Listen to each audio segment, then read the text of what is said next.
महादेव के गणों में एक से बढ़कर एक वीर हैं, पर उन्हीं के बीच एक ऐसा गण भी है जो केवल हड्डियों का ढांचा है और जिसके 3 पैर हैं। आखिर कौन है यह विचित्र गण और महादेव ने उसे यह सम्मान क्यों दिया जबकि उसकी भक्ति ही अधूरी थी? ये कहानी है महर्षि भृंगी की, जिनकी शिव भक्ति की कोई सीमा नहीं थी, पर जिनका अहंकार भी असीम था। वे महादेव को ही परम सत्य मानते थे और उनके लिए शक्ति यानी माता पार्वती का कोई अस्तित्व ही नहीं था। जब भी वे कैलाश जाते तो वे केवल महादेव की परिक्रमा करते। वे जानबूझकर माता पार्वती को लांघ जाते, जो महादेव के ठीक बगल में बैठी होती थीं। उनका यह अहंकार, यह द्वैत भाव केवल माता पार्वती का नहीं बल्कि सृष्टि के उस आधे सत्य का अपमान था जिसके बिना स्वयं शिव भी अधूरे हैं। माता पार्वती ने उन्हें कई बार समझाने का प्रयास किया, पर भृंगी का हठ नहीं टूटा। तब उन्हें परम सत्य का पाठ पढ़ाने के लिए महादेव और माता पार्वती ने एक लीला रची। वे दोनों एक दूसरे में विलीन हो गए और अर्धनारीश्वर का दिव्य रूप धारण कर लिया, आधा शरीर शिव का,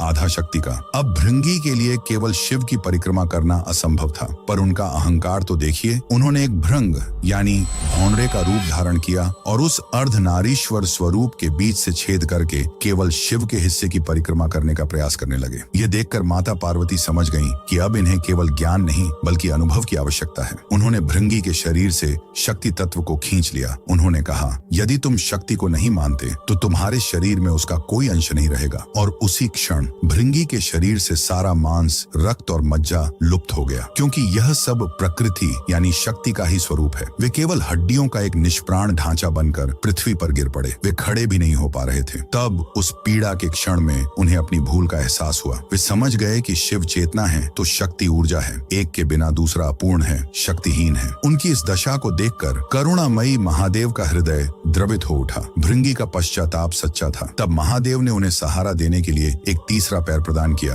ताकि वे खड़े हो सकें, और उन्हें केवल क्षमा ही नहीं किया बल्कि उन्हें अपने प्रमुख गणों में स्थान दिया, क्योंकि महादेव चाहते थे कि भृंगी का यह 3 पैरों वाला अस्थि पंजर स्वरूप पूरे ब्रह्मांड के लिए एक जीवंत पाठ बन जाए। यह हर क्षण यह याद दिलाए कि शिव और शक्ति अलग नहीं है। जो केवल एक की पूजा करता है उसकी भक्ति भृंगी की तरह ही अधूरी और लंगड़ी है। उस अर्धनारीश्वर के सम्मान में जो आधे होकर भी एक हैं, कमेंट्स में हर हर महादेव अवश्य लिखें।